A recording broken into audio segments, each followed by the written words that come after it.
Сегодня стало известно о том, что Италия бросилась вдогонку за другими странами, которые уже изо всех сил помогают Украине уничтожить кровавую дрянь, которая вползла на нашу землю из Лепрозория. Здесь нет ничего удивительного, ведь когда будет уничтожен последний оккупант на нашей земле в самой большой войне 21 века, лучше оказаться рядом с победителем и на вопрос о том, что твоя страна делала в это время, спокойно ответить: мы помогали украинцам всем, что им было нужно. Это важно всем, кого интересует их международный имидж, но еще больше это необходимо тем, кто крутил непонятные романы с Путиным и, видя, что Украина загоняет его к черте краха, пришел к выводу о том, что надо успеть смыть этот позор хоть не кровью, но по крайней мере, военной помощью.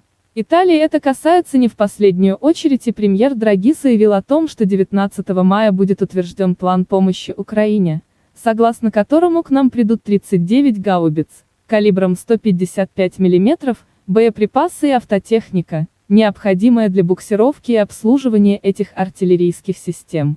Кроме того, кейс помощи содержит минометы, что-то стрелковое и новейшие беспилотники, корректировщики артиллерийского огня, которые сама итальянская армия стала получать лишь в прошлом году. Все это поставляется в виде безвозвратной помощи, а кроме того, Италия оставляет открытым опцион на закупку любого количества дополнительных вооружений из утвержденного списка, но это уже за деньги. Причем была выражена уверенность в том, что итальянская промышленность сможет быстро наладить выпуск дополнительного оружия, с учетом пожеланий Украины.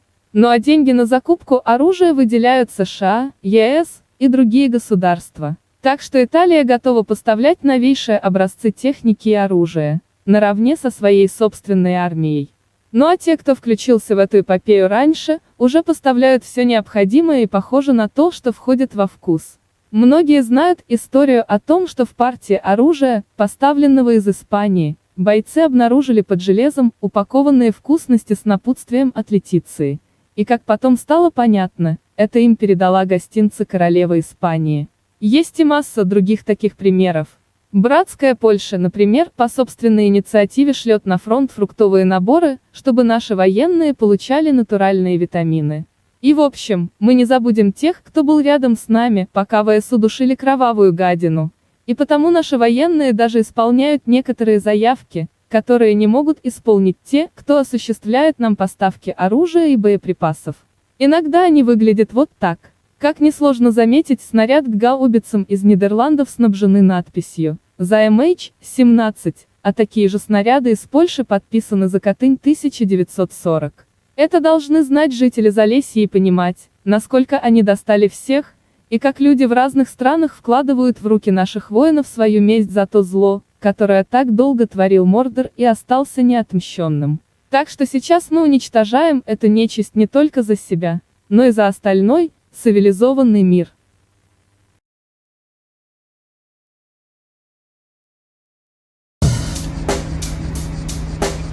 Check the mic and make sure it sound right, boys.